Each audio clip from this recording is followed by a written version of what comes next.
Hello class 11 students, welcome back to my YouTube channel. तो आज हम करने वाले हैं पॉलिटिकल थ्योरी का chapter number 11, equality in one shot. तो इक्वालिटी का मतलब क्या होता है? बेसिकली बराबरी। भाई इक्वालिटी भी अलग अलग तरीके की होती है। अगर मैं आपसे पूछूं तो आप कहोगे कास्ट के बेसिस पे सब इक्वल हों, वो होती है इक्वालिटी। वहीं मैं किसी और पर्सन से पूछूंगी तो वो कहेगा कि भाई जेंडर के बेसिस पे सब बराबर हैं, कोई भेदभाव नहीं है, वो इक्वालिटी है। वहीं कहीं तीसरे पर्सन से मैं पूछती हूँ तो वो कहता है कि वेल्थ के हिसाब से सब इक्वल हैं। तो ये है इक्वालिटी। इक्वालिटी भी भाई बहुत तरीके की होती है। इक्वालिटी एक बहुत बड़ा कंसेप्ट है। तो इक्वालिटी कितने तरीके की होती है, इक्वालिटी क्या होती है, तो ये सब कुछ हम इस चैप्टर में समझने वाले हैं। So without wasting your time, let's start with your chapter. सबसे पहले मैं पूछूं अगर आपसे, इक्वालिटी की ज़रूरत ही क्या है? भाई इक्वालिटी मैटर क्यों करती है? तो देखो, इक्वालिटी का जो कंसेप्ट है वो आज नहीं आया है। इक्वालिटी बहुत पहले से लोगों को गाइड करती आई है, इंस्पायर करती आई है बहुत सेंचुरीज से। इक्वालिटी एक बहुत पावरफुल चीज़ है और एक बहुत बड़ा पॉलिटिकल आइडियल भी है ये। ठीक है, पॉलिटिकल तौर पर इक्वालिटी का क्या मतलब होता है? पॉलिटिकल आइडियल के रूप में इक्वालिटी का मतलब है कि सभी ह्यूमन बींग्स इक्वल हैं regardless of their colour, gender, race और नेशनलिटी। ठीक है, इसका क्या मतलब है कि सभी ह्यूमन बींग्स डिजर्व करते हैं equal consideration, equal respect because of their common humanity. ठीक है, now equality is widely accepted ideal that is embodied in constitutions and laws of many countries. Equality एक बहुत बड़ा कंसेप्ट है। इक्वालिटी को हमारे देशों के कॉन्स्टिट्यूशन के अंदर भी दिया गया है। इक्वालिटी के रिगार्डिंग बहुत सारे लॉज बनाए गए हैं कंट्रीज़ के अंदर। फिर भी हमें अपने आसपास इक्वालिटी से ज़्यादा इनइक्वालिटी देखने को मिलती है। हम सब मानते हैं कि हाँ इक्वालिटी होनी चाहिए, बट इनइक्वालिटी ज़्यादा हमें देखने को मिलती है। एक तरफ तो हमें लग्जरी अपार्टमेंट्स, लग्जरी हाउसिंग देखने को मिलती है, वहीं दूसरी जगह कुछ लोग स्लम्स में भी तो रहते हैं। ठीक है, तो ये क्या है? इनइक्वालिटी है। हम एक पैराडॉक्स में रहते हैं, कॉन्ट्राडिक्टरी वर्ल्ड में रहते हैं, जहाँ सब तो मानते हैं कि हाँ इक्वालिटी होनी चाहिए, बट हमें आसपास इनइक्वालिटी ही दिखती है। ठीक है, हमारी जो ये वर्ल्ड है ना, ये बहुत कॉम्प्लेक्स है। सभी लोगों के पास अनइक्वल वेल्थ है, अनइक्वल अपॉर्चुनिटीज़ है, अनइक्वल वर्क सिचुएशंस है, अनइक्वल पावर है। ठीक है, तो ये एक बहुत पैराडॉक्सिकल वर्ल्ड है। यहाँ पर सब कुछ जैसा दिखता है वैसा नहीं होता। नाउ इक्वालिटी होती क्या है? इक्वालिटी का मतलब है कि सभी ह्यूमन बींग्स बराबर हैं without considering their colour, gender, race, language और नेशनलिटी। भाई हम सभी ह्यूमंस हैं तो हम सभी बराबर हैं। उसमें gender, race, language, nationality, colour ये कहाँ से आ गया बीच में? ठीक है, equality tells us that all human beings should be entitled to the same respect. Equality से हमें पता चलता है कि सभी ह्यूमन बींग्स को बराबर रिस्पेक्ट देनी चाहिए, बराबर कंसिडरेशन देनी चाहिए because of their common humanity. सभी बराबर रिस्पेक्ट की, कंसिडरेशन के हकदार होते हैं। लेकिन कोई भी सोसाइटी ऐसी नहीं है जो सभी मेंबर्स को इक्वली, बिल्कुल जस्ट तरीके से ट्रीट करती हो। हम क्या करते हैं? हम डिवीज़न कर देते हैं सोसाइटी में। स्मूथ फंक्शनिंग के लिए, सोसाइटी अच्छे से फंक्शन करे, हम डिवीज़न ऑफ वर्क कर देते हैं। ठीक है, लोगों को अलग अलग स्टेटस में बांट देते हैं। ऐसे तो भाई इनइक्वालिटी आ ही जाती है, बट कई बार ये करना ज़रूरी भी हो जाता है। लोगों को अलग से ट्रीट करना, अलग अलग वीकेंड से पावर देना, ये ज़रूरी हो जाता है और ये एक्सेप्टेबल भी होता है कई बार। देखो, मान लो पीएम है, क्या हम प्राइम मिनिस्टर को सेम पावर दे सकते हैं एक ऑर्डिनरी ह्यूमन जितनी?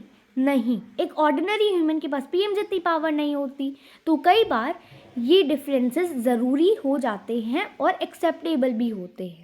लेकिन कुछ इनइक्वालिटीज़ अनजस्ट होती हैं। फॉर एग्जाम्पल, सोसाइटी में एक चाइल्ड है, वो स्लम में बॉर्न हुआ है, उसे न्यूट्रिशियस फूड नहीं मिल रहा, उसे अच्छी एजुकेशन नहीं मिल रही, तो उसमें उसकी तो कोई गलती नहीं है ना, तो इसे हम इनइक्वालिटी कहेंगे। ये हमारी सोसाइटी में अनजस्ट है। ठीक है, तो समझ में आया? इक्वालिटी में भी एक लिमिट होती है। ठीक है, जहाँ तक एक्सेप्टेबल होती है कोई कंडीशन। अब मैंने आप लोगों को बोला कि कुछ लिमिटेशंस अलाउड होती है, एक्सेप्टेबल होती है, ठीक है।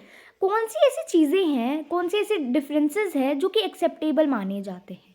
देखो, जब लोगों को ट्रीट करा जाता है अलग से सिर्फ इस वजह से कि वो एक पर्टिकुलर रिलीजन से, पर्टिकुलर रेस से, कास्ट से, जेंडर से बिलोंग करते हैं, तो ये अनएक्सेप्टेबल होता है, ठीक है।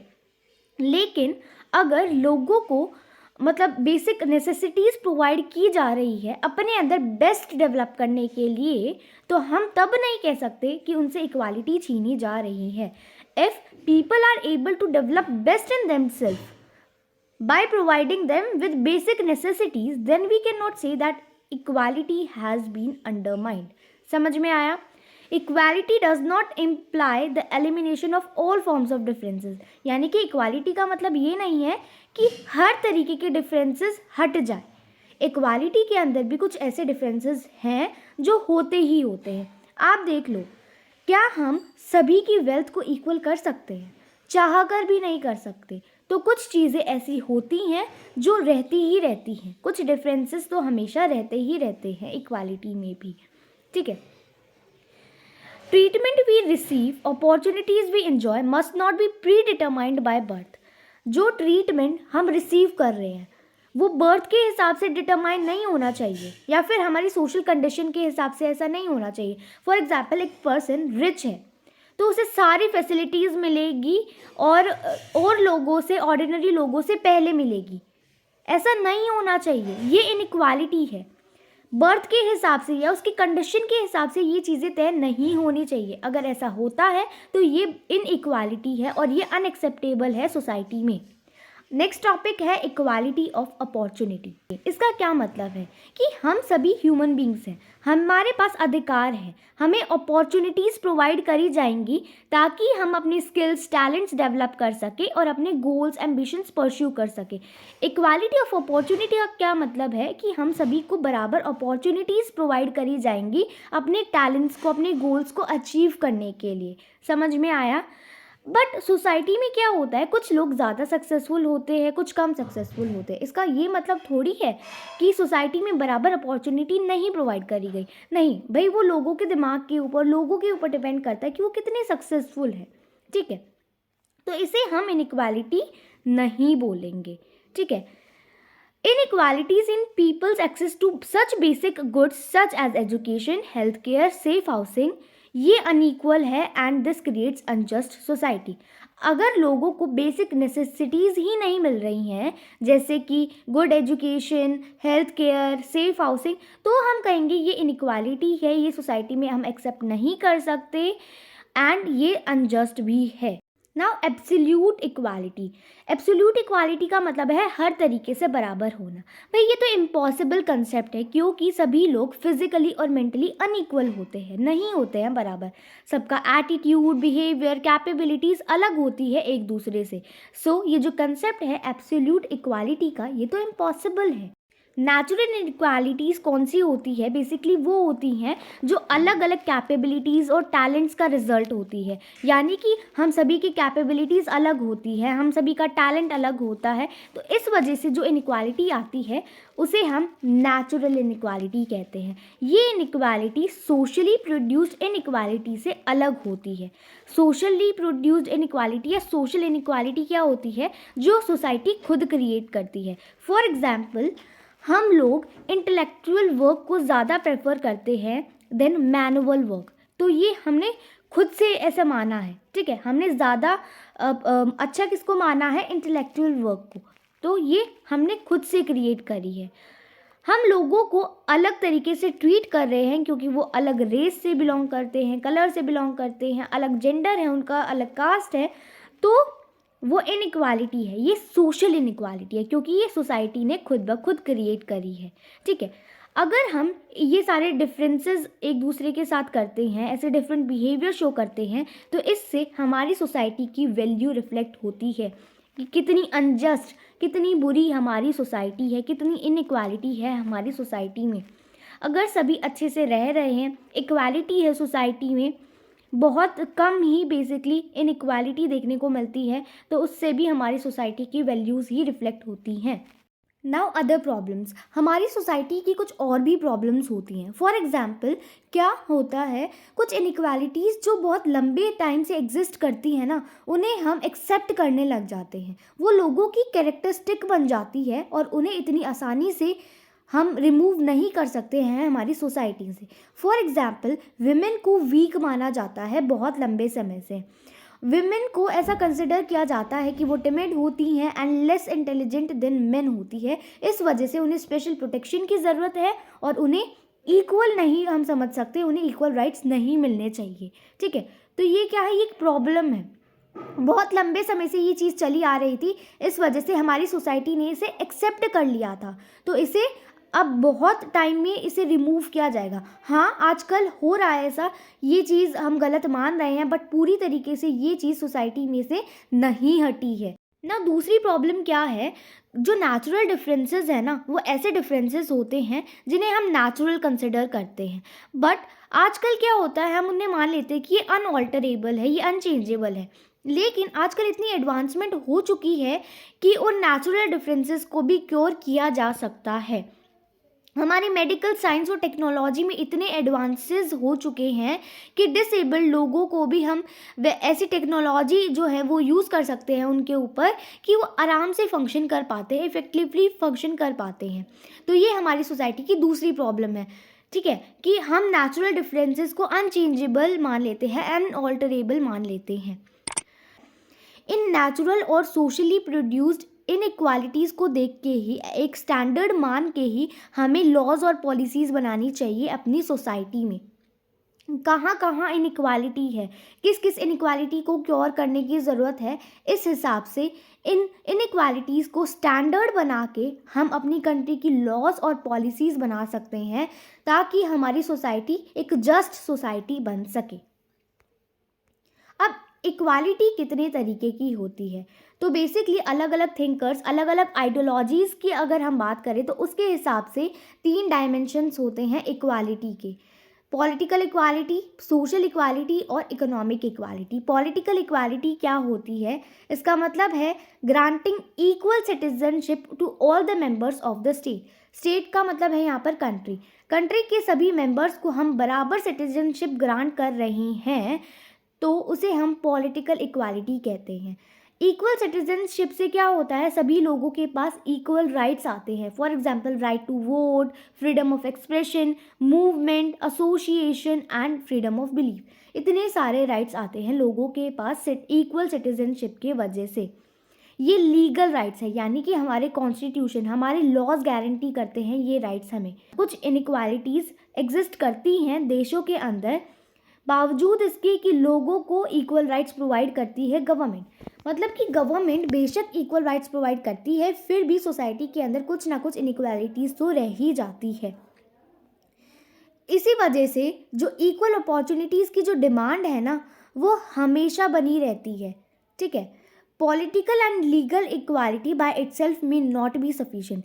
पॉलिटिकल और लीगल इक्वालिटी कभी काफ़ी नहीं होती एक इक्वल सोसाइटी के लिए, एक जस्ट सोसाइटी के लिए। भाई हम सभी को बराबर हक दे दिया, बराबर राइट दे दिया, बट इससे हमारी सोसाइटी जस्ट नहीं हो जाएगी। ये काफ़ी नहीं है हमारे सोसाइटी के लिए, कुछ और भी चीज़ों की ज़रूरत होती है सोसाइटी में।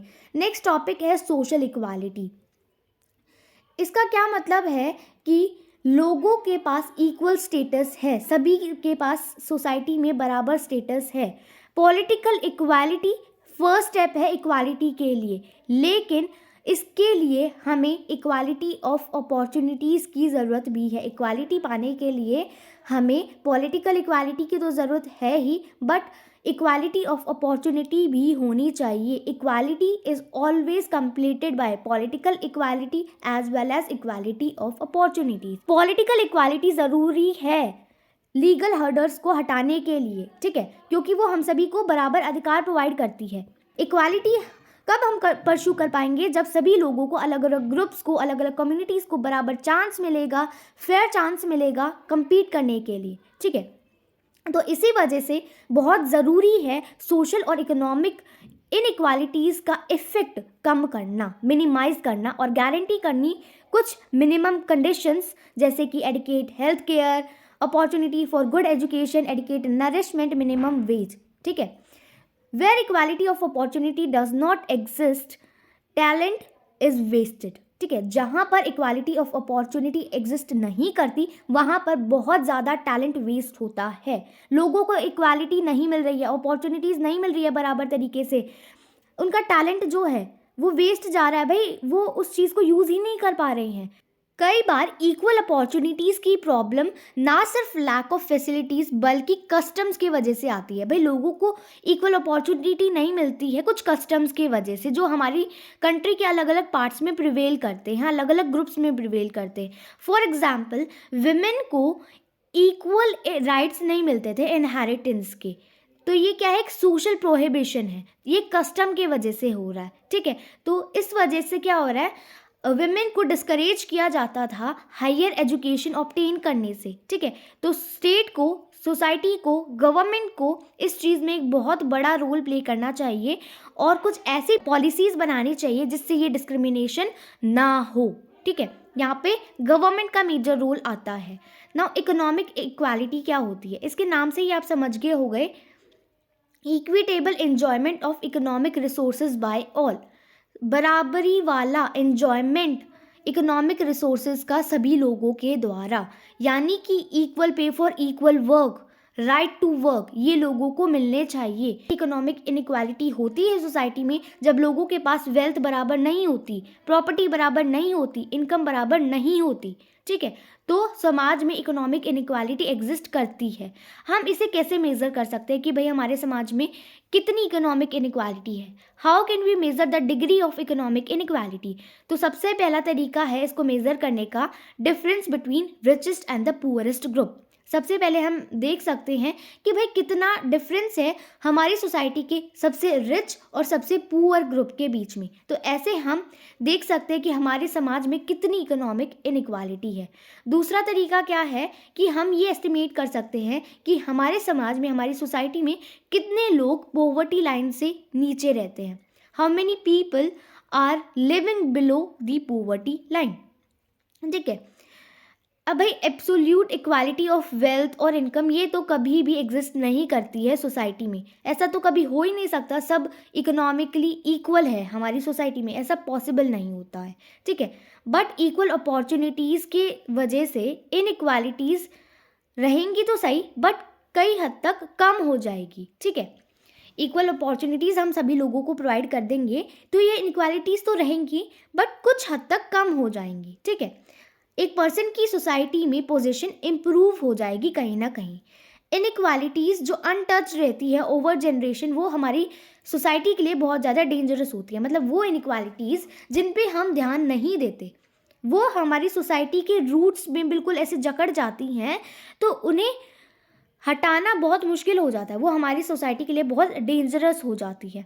कुछ क्लासेस इन्जॉय करती हैं बहुत सारे प्रिविलेजेस, ठीक है, उनके पास पावर होती है, पैसा होता है, और अगर ये बहुत जनरेशन तक चला ना तो वो क्लासेस और पुअर क्लासेस बहुत उनके बीच में बहुत गैप आ जाता है, ठीक है। इससे लोगों के बीच में रिसेंटमेंट आता है, गुस्सा आता है, वायलेंस आता है, ठीक है। तो इस वजह से एक इगैलिटेरियन सोसाइटी बनाना, यानी कि एक इक्वल सोसाइटी बनाना बहुत मुश्किल हो जाता है। तो अब हम बात करेंगे कुछ आइडियोलॉजीज़ की, फॉर एग्जांपल मार्क्सिज्म, लिबरलिज्म। तो ये दो इम्पॉर्टेंट पॉलिटिकल आइडियोलॉजीज़ हैं, ठीक है। कार्ल मार्क्स, आपने नाम सुना होगा, ये एक इम्पॉर्टेंट 19th सेंचुरी थिंकर हैं जिन्होंने बोला कि जो ये इनइक्वालिटी है ना, इसका रूट कॉज पता है क्या है? Private ownership of important economic resources. लोग प्राइवेटली ओन करते हैं कुछ इम्पॉर्टेंट इकोनॉमिक रिसोर्सेज को। प्राइवेट ऑनरशिप की वजह से लोगों के पास पैसा आ जाता है, और पैसा आ जाता है तो पॉलिटिकल पावर भी आ जाती है। इस वजह से वो स्टेट की पॉलिसीज़ को, लॉज को इन्फ्लुएंस करने लग जाते हैं, और वो एक डेमोक्रेटिक गवर्नमेंट के लिए थ्रेट बन जाता है, खतरा बन जाता है। जो मार्क्सिस्ट हैं, मतलब जिनकी ये आइडियोलॉजी होती है, वो उनको मार्क्सिस्ट बोलते हैं। या फिर जो सोशलिस्ट हैं, वो ऐसा मानते हैं कि इकोनॉमिक इनइक्वालिटीज़ से ही सोशल इनइक्वालिटी आती है, यानी कि इकोनॉमिक इनइक्वालिटी सपोर्ट करती है सोशल इनइक्वालिटी को, ठीक है। सो अगर हम लोगों को इक्वल अपॉर्चुनिटीज़ प्रोवाइड करें और इंश्योर करें कि पब्लिक कंट्रोल है एसेंशियल रिसोर्सेज का, यानी कि गवर्नमेंट कंट्रोल करती है एसेंशियल रिसोर्सेज को, तो हो सकता है हमारी सोसाइटी में ये इनइक्वालिटीज़ ना रहें। ठीक है। नाउ नेक्स्ट आइडियोलॉजी है लिबरलिज्म। जो इस आइडियोलॉजी को मानते हैं उसको लिबरल बोलते हैं हम। ठीक है।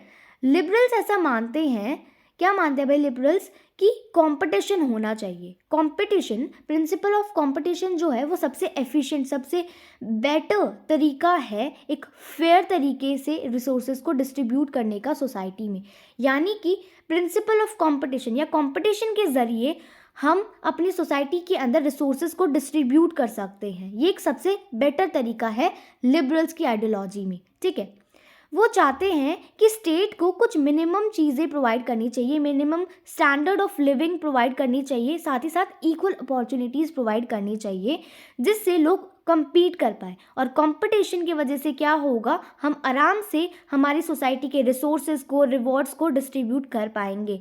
लिबरल्स मानते हैं जो प्रिंसिपल है कंपटीशन का, यानी जो कंपटीशन है ये सबसे बेस्ट और एफिशिएंट तरीका होता है जॉब्स के लिए कैंडिडेट सिलेक्ट करने का। यानी कि अगर कोई जॉब है, किसी जॉब की वैकेंसी निकली है, तो compete करेंगे लोग, एग्ज़ाम्स देंगे, हम सबको एक इक्वल अपॉर्चुनिटी प्रोवाइड करेंगे, इक्वल फैसिलिटीज़ प्रोवाइड करेंगे, उसके ज़रिए फिर वो compete कर पाएंगे। तो ये एक बढ़िया तरीका है। और अगर एजुकेशनल इंस्टीट्यूशन में एडमिशन लेना है तो भी यही प्रिंसिपल ऑफ कंपटीशन हमें अपनाना चाहिए। तो उनके हिसाब से प्रिंसिपल ऑफ कंपटीशन बहुत अच्छा तरीका है इन इनइक्वालिटीज़ को हटाने के लिए। जबकि लिबरल्स ऐसा नहीं मानते कि पॉलिटिकल इकोनॉमिक ये डिस्क्रिमिनेशन है और जो सोशल इनइक्वालिटीज़ है ये लिंक्ड है। यानी कि पॉलिटिकल, इकोनॉमिक और सोशल इनइक्वालिटी के बीच में एक लिंक है, ऐसा ये नहीं मानते। ये मानते हैं कि ये सब जो है अलग अलग तरीके से इन्हें टैकल करना चाहिए, ये अलग अलग चीज़ें हैं। ठीक है, लिबरलिज्म के हिसाब से। अब भाई ये क्वेश्चन आता है कि हम इक्वालिटी को कैसे प्रमोट कर सकते हैं, कैसे हमारी सोसाइटी में इक्वालिटी को हम ला सकते हैं। ठीक है, कैसे हम उसे बढ़ावा दे सकते हैं। तो हम 3 तरीके से ये चीज़ कर सकते हैं। कैसे, अलग अलग तरीके हैं। एस्टेब्लिशिंग फॉर्मल इक्वालिटी, यानी कि लोगों को इक्वल मान के। दूसरा क्या है, इक्वालिटी थ्रू डिफरेंट ट्रीटमेंट। और थर्ड है अफर्मेटिव एक्शन। अब इसका क्या मतलब है इन तीनों चीज़ों का, चलिए समझते हैं। तो सबसे पहला टॉपिक है एस्टेब्लिशमेंट ऑफ फॉर्मल इक्वालिटी, यानी कि हमें जो फॉर्मल सिस्टम ऑफ इनइक्वालिटी चला आ रहा है, लोगों को जो हम प्रिविलेजेस देते आ रहे हैं वो हमें हटा देने चाहिए। हमें फॉर्मल इक्वालिटी एस्टेब्लिश करनी चाहिए, सभी लोगों को इक्वल माना चाहिए। सोशल, इकोनॉमिक और पॉलिटिकल इनइक्वालिटीज़ जो हैं वो कस्टम्स की वजह से या लीगल सिस्टम्स की वजह से प्रोटेक्टेड है, जो प्रोहिबिट करती है कुछ सेक्शन ऑफ सोसाइटी को कुछ अपॉर्चुनिटीज़ और रिवॉर्ड्स एंजॉय करने से। ठीक है भाई, ये जो इनइक्वालिटीज़ हैं इन्हें हमारे कस्टम्स, हमारे लीगल सिस्टम्स प्रोटेक्ट करते हैं, और इसी वजह से कुछ सोसाइटी के सेक्शंस जो हैं वो अपॉर्चुनिटीज़ और रिवॉर्ड्स को एंजॉय नहीं कर पाते हैं। पुअर पीपल जो हैं उन्हें राइट टू वोट तो मिल जाता है, बट पहले ऐसा नहीं होता था, उन्हें नहीं मिलता था राइट टू वोट बहुत सारे देशों में। ठीक है, अब भाई इक्वालिटी चाहिए तो उसके लिए क्या होना चाहिए, रिस्ट्रिक्शंस और प्रिविलेजेस को हमें ख़त्म करना पड़ेगा। ठीक है, कॉन्स्टिट्यूशन ही ऐसा कर सकता है। कॉन्स्टिट्यूशन प्रोहिबिट करता है डिस्क्रिमिनेशन को, यानी कि कॉन्स्टिट्यूशन नहीं ना चाहता कि कोई भी तरीके का डिस्क्रिमिनेशन हो। हमारा कॉन्स्टिट्यूशन भी अनटचेबिलिटी की प्रैक्टिस को अबॉलिश करता है, जो कि एक इनइक्वालिटी थी, एक डिस्क्रिमिनेशन था। ठीक है, मॉडर्न कॉन्स्टिट्यूशंस में डेमोक्रेटिक गवर्नमेंट को एक्सेप्ट करा गया है इक्वालिटी के लिए। ठीक है, और वो ऐसे लॉज बनाती हैं ये गवर्नमेंट्स जिससे एक जस्ट सोसाइटी बनती है। अब इक्वालिटी थ्रू डिफरेंट ट्रीटमेंट, अब इसका क्या मतलब है कि हमें कई बार ज़रूरी हो जाता है लोगों को अलग से ट्रीट करना ताकि हम इक्वल राइट्स एंजॉय कर सकें। ठीक है, फॉर एग्जाम्पल डिसेबल्ड लोग हैं तो उन्हें कुछ पब्लिक स्पेसेस में भाई स्पेशल रैम्प्स की ज़रूरत पड़ती है, उन्हें अलग से ट्रीट करना पड़ता है। ठीक है, साथ ही साथ रिजर्वेशन, तो भाई ऐसा तो करना ही पड़ेगा, लोगों को कई बार ये डिफरेंट ट्रीटमेंट देना ज़रूरी होता है ताकि वो इक्वल राइट्स एंजॉय कर सके, ताकि वो अपने आप को समाज से अलग ना माने। समझ में आया। नेक्स्ट है अफर्मेटिव एक्शन। इसका क्या मतलब है, inequalities are sometimes deeply rooted in our system. Inequalities कई बार बिल्कुल जड़ तक समाई हुई होती है सोसाइटी में। तो मिनिमाइज एंड एलिमिनेट करना पड़ता है हमें ऐसे सोशल एविल्स को। हमारी सोसाइटी की कुछ बहुत बुरी एविल्स होती हैं, प्रैक्टिसेस हैं, हमें इन्हें मिनिमाइज करना पड़ेगा और कुछ पॉजिटिव मेजर्स लेने पड़ेंगे। एफर्मेटिव एक्टिविटीज़ का क्या मतलब है? ये एफर्मेटिव एक्टिविटीज़ वो एक्टिविटीज़ होती हैं जो कि करेक्ट करती हैं कुछ पास्ट इनइक्वालिटीज़ को, यानी कि कुछ बहुत पहले से कुछ इनइक्वालिटीज़ चली आती हैं। तो एफर्मेटिव एक्शंस के द्वारा या फिर एफर्मेटिव एक्टिविटीज़ के द्वारा उन पुरानी इनइक्वालिटीज़ को हम सही कर सकते हैं। ठीक है, फॉर एग्जाम्पल एफर्मेटिव एक्शन में क्या होता है, कुछ डिसएडवांटेज्ड कम्युनिटीज़ है, बहुत पहले से कुछ लोग हैं जिन्हें मतलब इतने अच्छे से इक्वल नहीं समझा गया है, तो वो डिसएडवांटेज्ड कम्युनिटीज़ हैं, उनको हम कुछ फैसिलिटीज़ प्रोवाइड कर सकते हैं, जैसे कि स्कॉलरशिप, हॉस्टल फैसिलिटीज़। ठीक है, इन बैकवर्ड क्लास को हम प्रोवाइड कर सकते हैं, रिजर्वेशन प्रोवाइड करते हैं एजुकेशनल इंस्टीट्यूशन में। इसे बोलते हैं एफर्मेटिव एक्शन।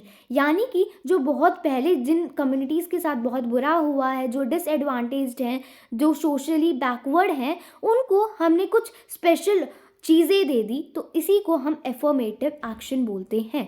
ठीक है, जैसे कि रिजर्वेशन, ये क्या है? ये एक एफर्मेटिव एक्शन है। ठीक है, जो क्लासेस पीछे रह गई हैं, जो बैकवर्ड क्लासेस है, हम उन्हें रिजर्वेशन प्रोवाइड करते हैं ना, क्योंकि वो पीछे रह गई है, उन्हें समाज में पिछड़ा ना समझा जाए, बराबर अपॉर्चुनिटीज़ के लिए हम उन्हें एफर्मेटिव एक्शन प्रोवाइड करते हैं। ठीक है, क्वोटास की जो पॉलिसी है, जो रिजर्व सीट होती है एजुकेशन और जॉब्स में, equality of opportunity to deprived groups. ठीक है, तो इससे क्या होता है, हम ये चीज़ें करते हैं, हम क्वोटास की पॉलिसी लेके आते हैं, हम रिजर्व सीट प्रोवाइड करते हैं जॉब्स में, एजुकेशन में। इससे क्या होता है, उन लोगों को इक्वालिटी ऑफ अपॉर्चुनिटी मिल जाती है, उन डिप्राइव्ड ग्रुप्स को। ठीक है, लेकिन ये जो टॉपिक है ना, ये बहुत डिबेट का टॉपिक है, डिसएग्रीमेंट का टॉपिक है। कुछ लोग जो उन सेक्शन से बिलोंग करते हैं वो एक्सेप्ट कर लेते हैं इस चीज़ को, लेकिन जो दूसरे हैं जो हायर लेवल पे हैं वो एक्सेप्ट नहीं कर पाते। ये डिबेट का टॉपिक है, डिसएग्रीमेंट का टॉपिक है भाई, ये सबकी अलग अलग आइडियोलॉजी है, इसकी वजह से इस टॉपिक के ऊपर डिबेट होती है। आप में से भी कुछ स्टूडेंट्स ऐसे सोचते होंगे कि भाई ये रिजर्वेशन है, ये कोटास की पॉलिसी है, ये गलत है। तो इसके पीछे क्या लॉजिक है वो हम समझते हैं। कुछ ऐसी कम्युनिटीज़ हैं जो पास्ट में बहुत सफ़र किया है, जिन्होंने बहुत सफ़र करती हुई आई हैं, उन्हें इक्वल अपॉर्चुनिटीज़ कभी नहीं मिली हैं, तो वो इस टाइम पे इमीडिएटली compete नहीं कर सकती। तो इसी वजह से एक इक्वल और जस्ट सोसाइटी बनाने के लिए उन्हें स्पेशल प्रोटेक्शन या हेल्प दी जाती है। ठीक है, एफर्मेटिव एक्शन लेकिन टेम्पररी या टाइम बाउंड मेज़र होता है, यानी कि ऐसा नहीं होगा कि ये हमेशा के लिए रहेगा। जो आज के टाइम पे हम रिजर्वेशन प्रोवाइड करते हैं, ये एक टाइम बाउंड या टेम्पररी मेज़र है, ये हमेशा के लिए पॉसिबल नहीं होता है। ठीक है, नहीं तो वो एक इनइक्वालिटी बन जाती है। कुछ पॉलिसीज़, कुछ एफर्मेटिव एक्शंस को सपोर्ट किया जाता है for making society more equal. ठीक है, हम एफर्मेटिव एक्शंस क्यों लेके आते हैं सोसाइटी में, ताकि सोसाइटी और ज़्यादा इक्वल हो जाए। कुछ क्वेश्चंस करते हैं कुछ थ्योरिस्ट कि भाई लोगों को अलग से ट्रीट करेंगे तो कैसे और इक्वालिटी हो सकती है, कैसे इक्वालिटी बढ़ेगी, हम तो अलग से ट्रीट कर रहे हैं। तो ऐसे कुछ थ्योरिस्ट के क्वेश्चंस भी आते हैं। क्रिटिक्स देखने को मिलती है इस पॉजिटिव डिस्क्रिमिनेशन को लेके, भाई ये एक डिस्क्रिमिनेशन ही तो है। ठीक है, लेकिन पॉजिटिव डिस्क्रिमिनेशन है, हम ये डिस्क्रिमिनेशन क्यों करते हैं, ताकि सोसाइटी इक्वल हो जाए। तो क्रिटिक्स देखने को मिलती है, जो रिजर्वेशन है या जो कोटाज हैं उन्हें अनफेयर माना जाता है, और ऐसा माना जाता है कि ये दूसरे सोसाइटी को इक्वल ट्रीटमेंट हम नहीं दे रहे, उनको हम ऊपर करने के लिए, उन्हें इक्वल लाने के लिए हम दूसरे सोसाइटी के साथ, दूसरे लोगों के साथ, दूसरे सेक्शंस के साथ बुरा व्यवहार कर रहे हैं, उन्हें इक्वल ट्रीटमेंट कहीं ना कहीं हम नहीं दे रहे। तो इस चीज़ को लेके भी बहुत ज़्यादा डिबेट देखने को मिलती है। ठीक है, तो ये एक डिबेट का टॉपिक बन जाता है। Individuals have the right to equal consideration, हम लोगों के पास राइट होता है कि हमें इक्वल कंसिडर किया जाए, बट इस वजह से, इस पर्टिकुलर चीज़ की वजह से ऐसा नहीं होता, हमारा कहीं ना कहीं ये राइट वॉलेट होता है। तो ऐसा कुछ लोगों का विचार होता है। ठीक है, जो आपकी बुक में लिखा है सिंपल मैं वो पढ़ा रही हूँ। ठीक है, ऐसा माना जाता है जो एक्सक्लूडेड ग्रुप है, चाहे वो दलित हो, विमेन हो, दूसरी कैटेगरी है, उन्हें कुछ स्पेशल हेल्प की ज़रूरत होती है। इसी वजह से जो स्टेट है, जो गवर्नमेंट है, वो कुछ सोशल पॉलिसीज़ लेके आती है ताकि वो लोग इक्वल हो सके और उन्हें फेयर चांस मिल सके। एजुकेशन और health has done far less for its deprived population. हमने एजुकेशन और हेल्थ स्पेयर में बहुत कम ही इन्वेस्टमेंट करा है, इतना कुछ ज़्यादा डेवलपमेंट नहीं करा है उस डिप्राइव्ड पॉपुलेशन के लिए, ठीक है। हमें पॉलिसीज़ बनानी चाहिए ताकि सोसाइटी और ज़्यादा इगैलिटेरियन और ज़्यादा इक्वल हो और फेयर हो सके सभी लोगों के लिए। इक्वालिटी के इशू पे हमें डिस्टिंक्शन करना चाहिए treating everyone in an identical manner और ट्रीटिंग एवरीवन एज इक्वल। इन दो चीज़ों के अंदर हमें डिफ्रेंशिएट करना चाहिए इक्वालिटी के इशू पे। डिफरेंशियल और special treatment requires justification and careful reflection. हम अलग से ट्रीट कर रहे हैं, हम स्पेशल ट्रीटमेंट दे रहे हैं, तो इसके लिए भी हमें एक जस्टिफिकेशन की ज़रूरत होती है, हमें इसके ऊपर एक केयरफुल रिफ्लेक्शन की ज़रूरत होती है कि भाई ऐसा हो रहा है तो इसका क्या इम्पैक्ट होगा हमारी सोसाइटी पे। अगर मैं विमेन की बात करूं तो बहुत सारे इक्वालिटी को लेकर इश्यूज़ देखने को मिले हैं विमेन के लिए भी, तो इस वजह से विमेन ने भी बहुत सारे मूवमेंट्स करे हैं। 19th सेंचुरी में विमेन ने बहुत ज़्यादा स्ट्रगल किया है इक्वल राइट्स के लिए। उन्होंने डिमांड करे हैं right to vote, right to receive degrees in colleges, ठीक है। तो उन्होंने बहुत ज़्यादा सफ़र किया है, स्ट्रगल किया है राइट्स पाने के लिए। तो हमें बहुत ज़्यादा विमेन मूवमेंट्स भी देखने को मिलते हैं अलग अलग टाइम, जबकि ये जो राइट्स हैं वो आसानी से मिल गए थे मेन को, ठीक है। तो ऐसा क्यों था? Job market realize that women required special facilities. अब जॉब मार्केट में एंटर करने के बाद पता चला विमेन को कि उन्हें स्पेशल फैसिलिटीज़ की ज़रूरत होती है, तो उसी वजह से उन्हें भी ये राइट मिलने चाहिए। Differential treatment is essential to ensure the set of people can enjoy same rights. अलग से ट्रीट करना ज़रूरी बन जाता है ताकि इंश्योर किया जा सके कि दूसरे लोगों को भी सेम राइट्स मिल रही हैं, दूसरे लोग भी सेम राइट्स एंजॉय कर सके दूसरी सोसाइटी की तरह, रेस्ट ऑफ द सोसाइटी की तरह। इसी वजह से कई बार डिफरेंशियल ट्रीटमेंट करना पड़ता है, ठीक है। डिफरेंशियल ट्रीटमेंट कई बार जस्टिफाइड होता है एक जस्ट और इक्वल सोसाइटी बनाने के लिए, ठीक है। तो कई बार डिफरेंशियल ट्रीटमेंट भी ज़रूरी हो जाता है। तो स्टूडेंट्स, आई होप आपको अच्छे से समझ में आया होगा पूरा चैप्टर। अगर आपको कोई भी डाउट है तो you can comment me down in the comment section. Telegram का लिंक डिस्क्रिप्शन में गिवन है, या फिर टेलीग्राम पे जाकर आप सर्च कर सकते हैं इग्नाइटेड फ्यूचर, वहाँ पर आपको इस सारे नोट्स का PDF मिल जाएगा। एंड ऑल्सो अगर आप इस चैनल पर नए हैं तो जल्दी से चैनल को सब्सक्राइब कर दीजिए, लाइक करना ना भूलें। And also let me know your experience in comment section कि आपको ये वीडियो कैसी लगी। Thank you, thanks for watching, bye bye.